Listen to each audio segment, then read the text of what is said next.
All right, so going back to the unit thing, here's what I want you to realize. When we talk about this integration, remember that that is rectangles essentially, right? So if we think about that particular unit, this is the height, right, of the rectangle, and this is the width of the rectangle. So that's where we get that unit y times x. And in another problem, the first problem we're going to look at, I'm going to take a look, we're going to get a chance to see how that unit actually plays out. This b and this a are the limits of the x values. These are two different x's. So when we think about that, you're going to get a 1. 1 doesn't have a unit, but those x's are in the same unit as this. And what happens is that your x's cross out, and you're left with a unit of y. Another way to think about this is how do you find the average of something? For instance, if I have 10 grades, how do I know what my average grade in the class is? Okay, I'm going to add up however many values I have and divide by the number that I have, right? Okay. Well, if we think about this question here, we talked about connecting Riemann sums with an integral. And an integral is just a bunch of Riemann sum. It's just a bunch of areas of rectangles that we have done what with?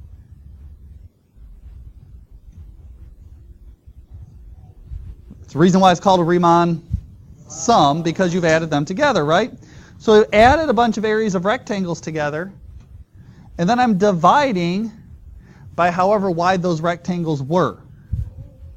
Whoa, I know, add and then divide, right? It's the same concept. Integration is an addition of rectangles. When we divide by however wide it was, it takes us back to the original value. You did these two questions from what I understand. Wasn't terrible? All right, then take a look at the next question. We're going to start off with this very top question. Yeah, I want to show you how to do it. All right. What I would like you to do is I would like you to set up this problem. The example.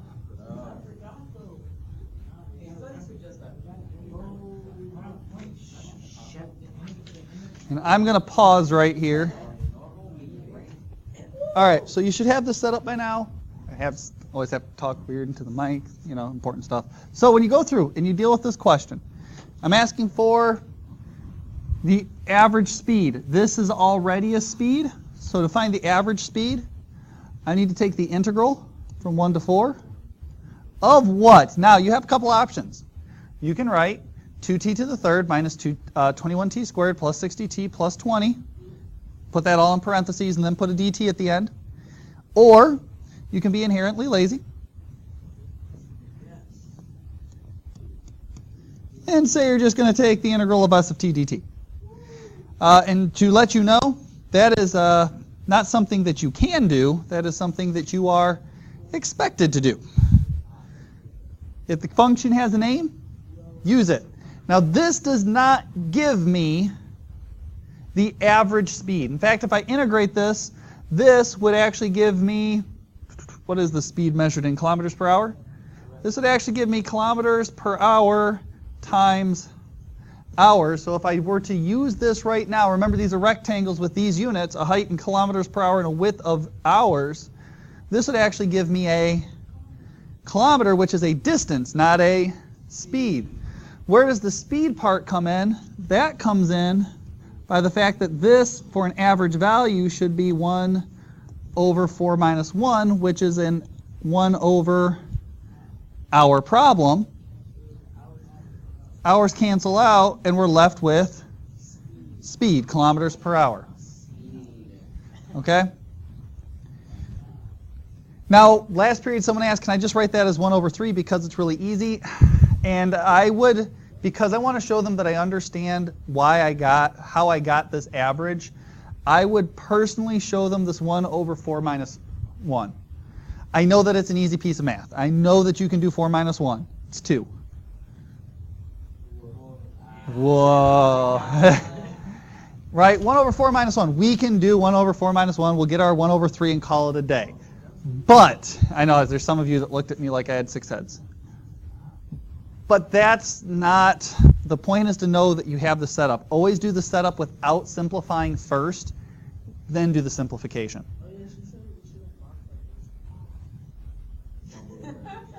I want you to box your answer.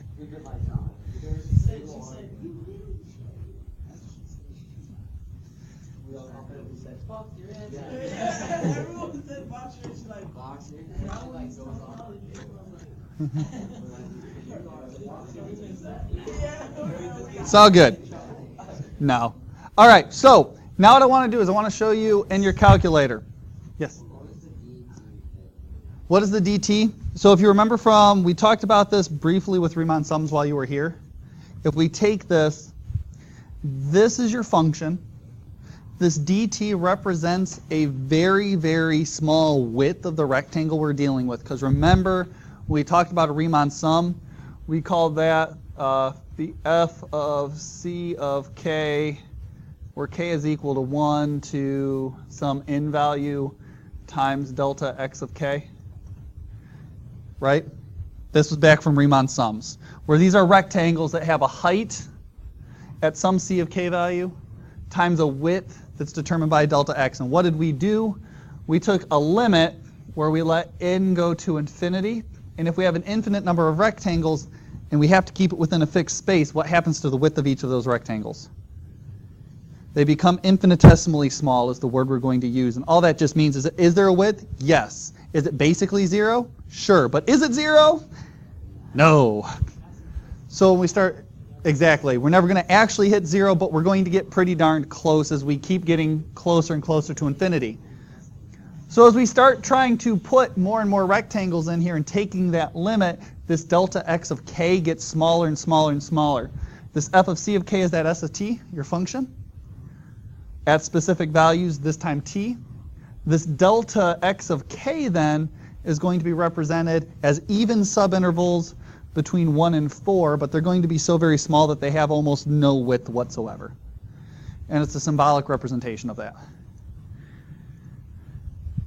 All right, so back to our calculator, because we like our calculator. We go to y equals. We're going to type this in. And now here is where we're going to put our 2x to the third. I like having my calculator. I always put this into y equals, by the way. Technically you don't have to, but it keeps me from messing up. 21x squared plus 20. Okay. So we type this into y equals. We're going to go back to the main screen. And I want to integrate this, right? So what I'm going to do is alpha window, and if you pick the wrong one, that's okay. But you'll notice number 3 was in deriv. I want number 4. Now, I will tell you that I've got something that's kind of bad because I really wanted that 1 over 3 in the front, didn't I?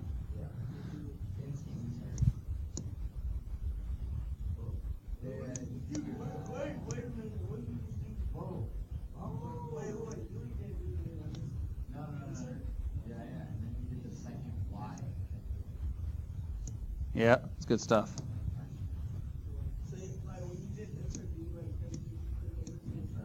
Yeah, so what I had to do is I had to first highlight all the way where I needed it to go.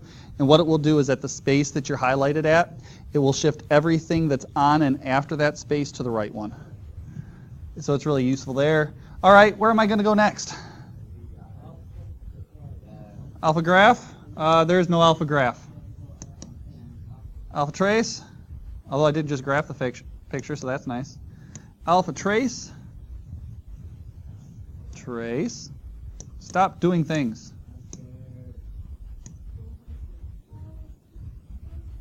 Hold on. I'm going to wait for this now. It did. I don't know. There we go. Oh, gosh. Well, I know what happened now. It went into a weird spot. All right. So we want alpha trace, y1. Why did you... There we go.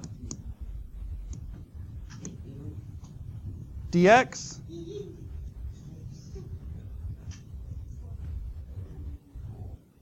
That's it. So I just, yep.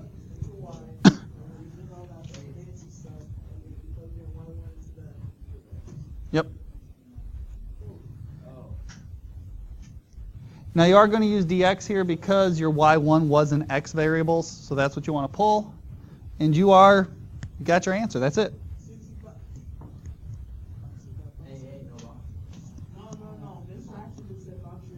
65 watts.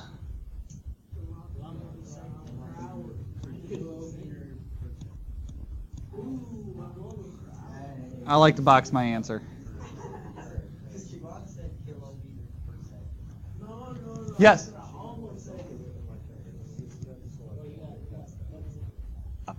See, y'all did not listen. That's what I keep you around for, Shiv. All right, guys. All right, so you got kilometers per hour, 65.5, and you are done. Now I will tell you, this particular paper has been given in the spot where it's at now. We've changed the order in how we teach it, and it works out both ways. Eventually, we'll be able to do a question like that by hand. Not this week, probably getting into next week. Yeah, then the rabbit hole really starts.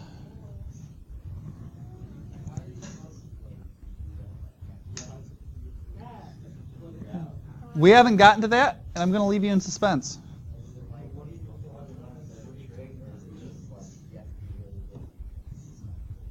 No. It's just like trying to find a derivative of a function. All right. No, we just break things up into really tiny rectangles, and we do Riemann sums with like 1,000 rectangles by hand. I agree. All right, so take a look at the 2012 number 1 question. I would like you to do A first.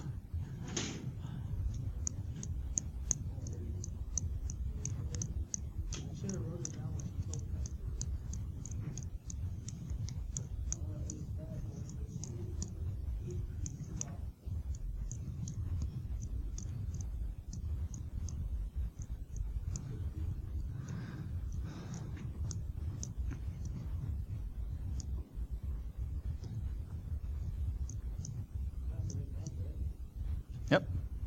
I'd like you to do all of A. I'm going to pause it real quick. All right. When I say W prime of 12, what am I telling you to do? I'm telling you to take a derivative.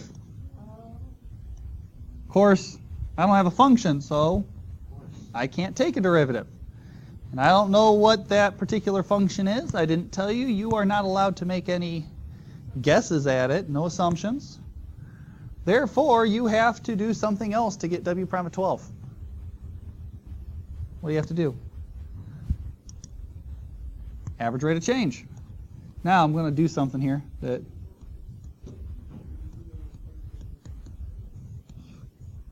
this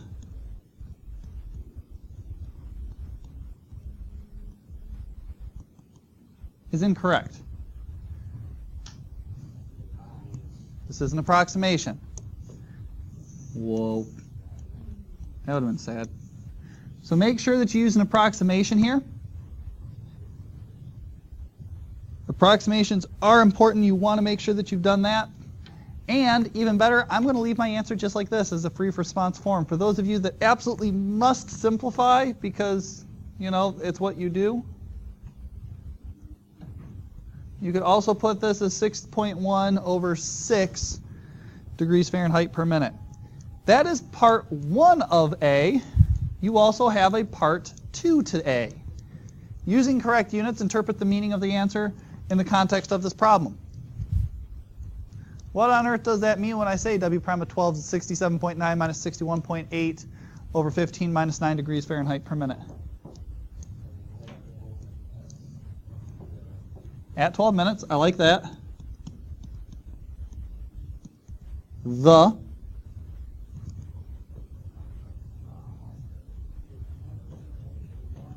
Okay, the temperature of the water.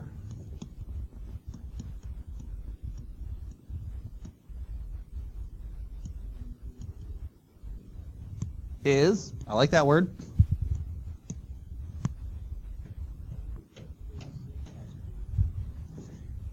is increasing at, okay, approximately, yep, make sure you have that word, at approximately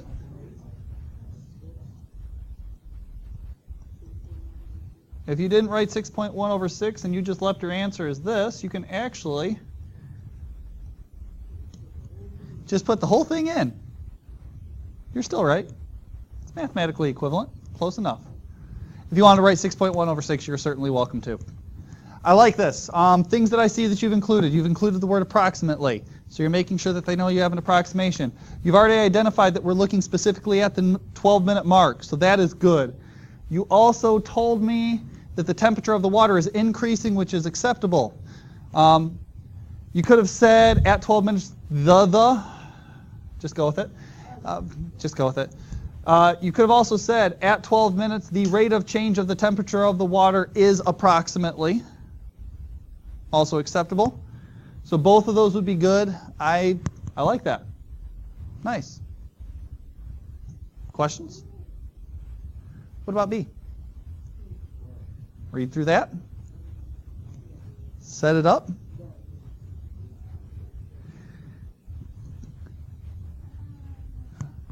Now, somebody last period, while you're working, if you could just keep one ear open. That's right, Waldo, I want you to keep you just waiting for someone to do it. There you go. One of the things that was asked last period that I thought was really good, will they tell you which Riemann sum to use? Will it always be in a table? And will they tell you how many subintervals? Will they tell you which Riemann sum to use? Every single time. They will tell you it's either a left hand, right hand, midpoint, or trapezoidal sum. Those are the four that you need to know. The second point, will it always be in a table? From what I have seen on the AP test, Riemann sums come with the table unless it's a very easy problem to come up with like maybe 2 or 3 rectangles. But from what I have seen, the vast majority of Riemann sum questions come up here. Essentially what happens is once I have an equation, I can integrate. And once I can integrate, I can come up with not an approximation, but an actual answer. So why would I come up with an approximation when I can just get the actual number? So you are going to see that happen on occasion. Like I said, I cannot recall seeing in the past couple of years a question where it was, here's an equation and 3 subintervals, come up with the answer as an approximation. And for the third question, what was the third question? Left and right Riemann sum. Will it be on a table? I had 3. I don't remember what the third. Oh, will they tell you how many subintervals to do? Every single time. Because they want a single answer to be the right answer. They don't want to mess with it.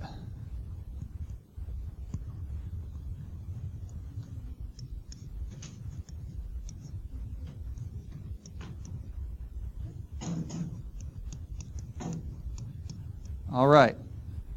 So if I tell you I've got 1 over 20 the integral from 0 to 20 w sub t dt, I would say that I have 1 over 20, approximately 1 over 20 times. And then they said 4 equal subintervals. This is a width of 4, this is a width of 5, this is a width of 6, this is a width of 5. You don't have to do that. I like to do that on my papers. Keeps my information organized. I can see what I'm dealing with. So the first rectangle is a width of 4, a height of 55 with a left Riemann sum, plus width of 5, height of 57.1, plus width of 6, height of 61.8, plus a width of 5 and a height of 67.9. And I'm going to put, what is that? What would that unit be?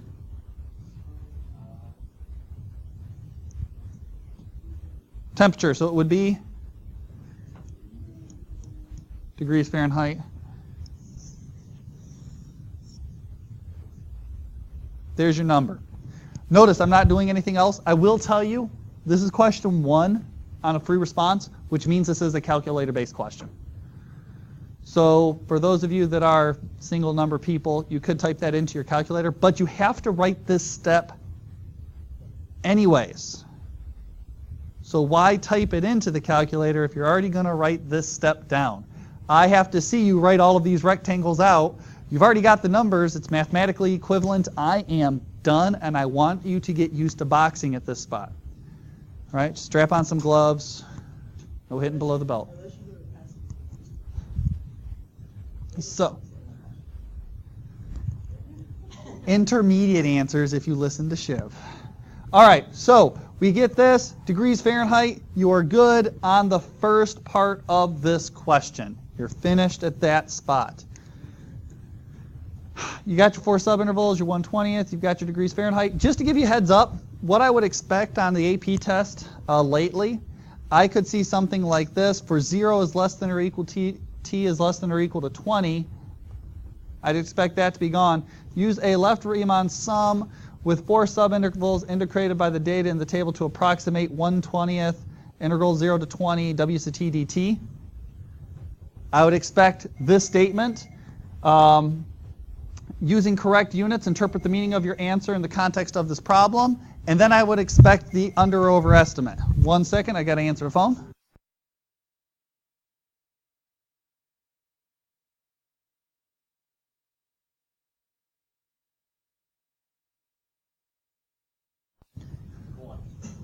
So my next question is then, after we do all of this, does this approximation overestimate or underestimate the average temperature of the water over these 20 minutes? There's a blank.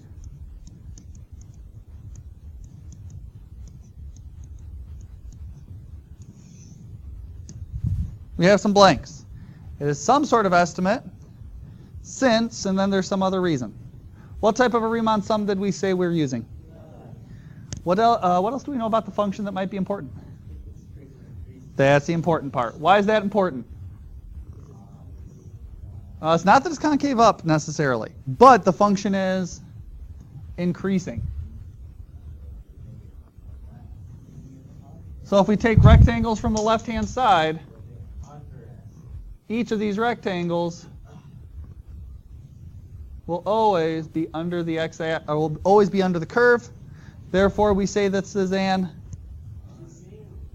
underestimate since, is it f? No, sorry, w of t. Use the right, w of t is strictly increasing. And be aware, there are some wacky things they will do on these problems. They may give you a table that is increasing on the table and tell you that the function is always, and then tell you that the derivative, the second derivative is always positive. So what does that mean? The function, the table is always increasing, and I told you the second derivative is always positive.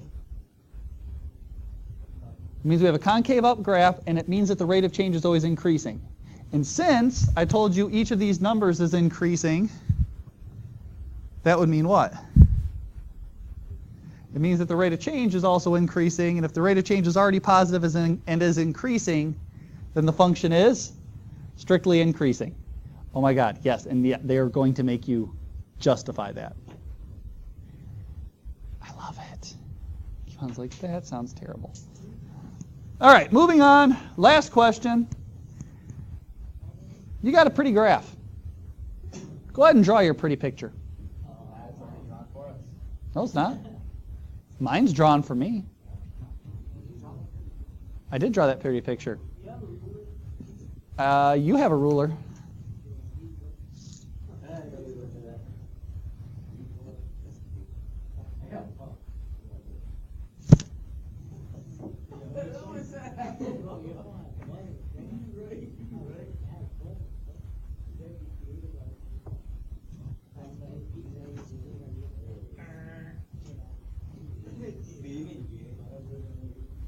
Nope. But you can bring in your ID.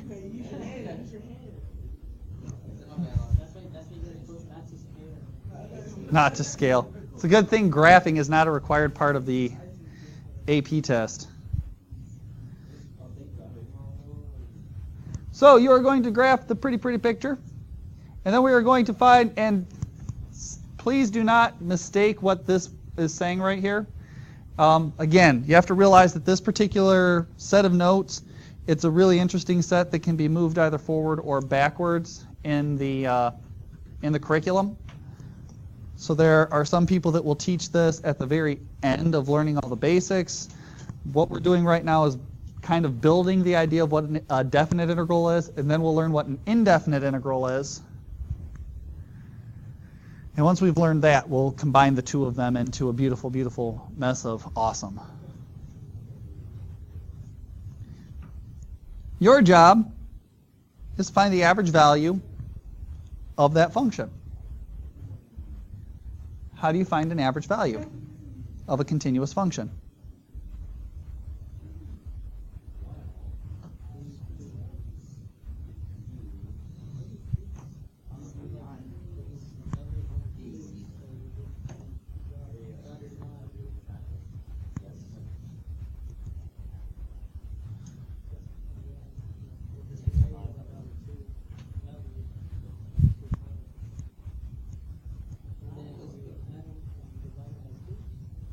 Not quite. Divide by 2. Why did you divide by 2?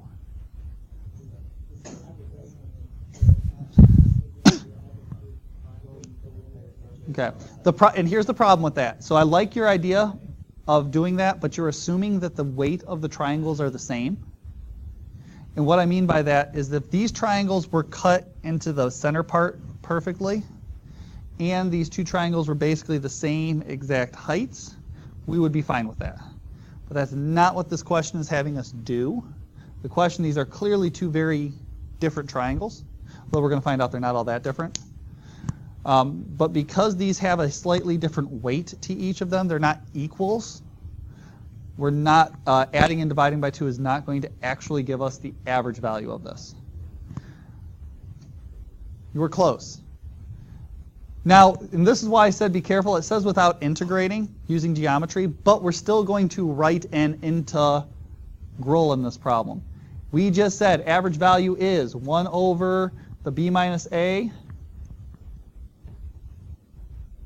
times the integral from a to b of whatever my f of x is, dx. Agreed? So what is b here? What is a? We have 1 over 6 minus negative 1 times the integral from negative 1 to 6 of f of x dx. But what is this? This is just the area between the curve and x-axis. Agreed? So how do I find those?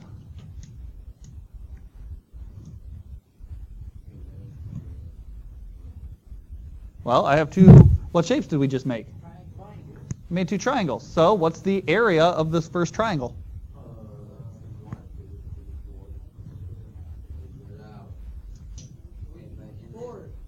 No.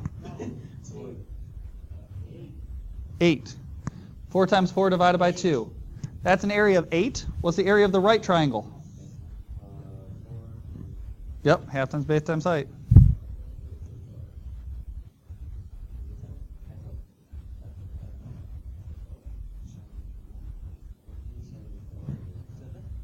This? No. That whole thing. So when I integrate, when you see this freaky looking squiggly line, I am telling you that this is the area between, and if you think about it, f of x is a height, and that dx is a width. And from 1 to 6, negative 1 to 6, I'm essentially taking different heights of super thin widths, and I'm basically making a whole bunch of rectangles in the middle. So this is 8. Anybody figure out this? 9.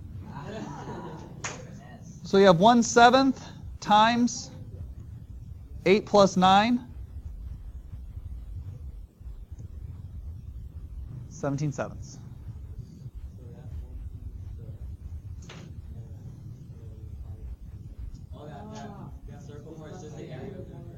Yes, that whole thing. This nasty looking monstrosity is the area between the curve and the x-axis from the lowest value all the way up to the highest value. Now when I look at this visually, I see two triangles, so I'm just going to take, like any composite figure, I'm just going to take a triangle plus a triangle, get a final answer, and call it a day.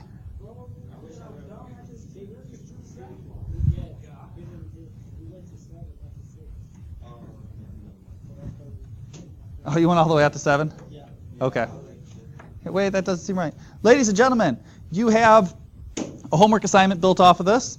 One thing I would like you to do in part B, I would like you to scratch out the part saying explain, using correct units, explain the meaning of 1/8, the integral from 0 to 8 e to the t dt in terms of the number of entries.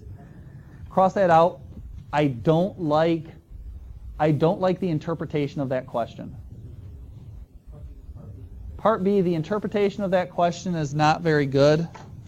I'll probably go and rewrite this at some point because I don't like that. It's not going to take much to change it.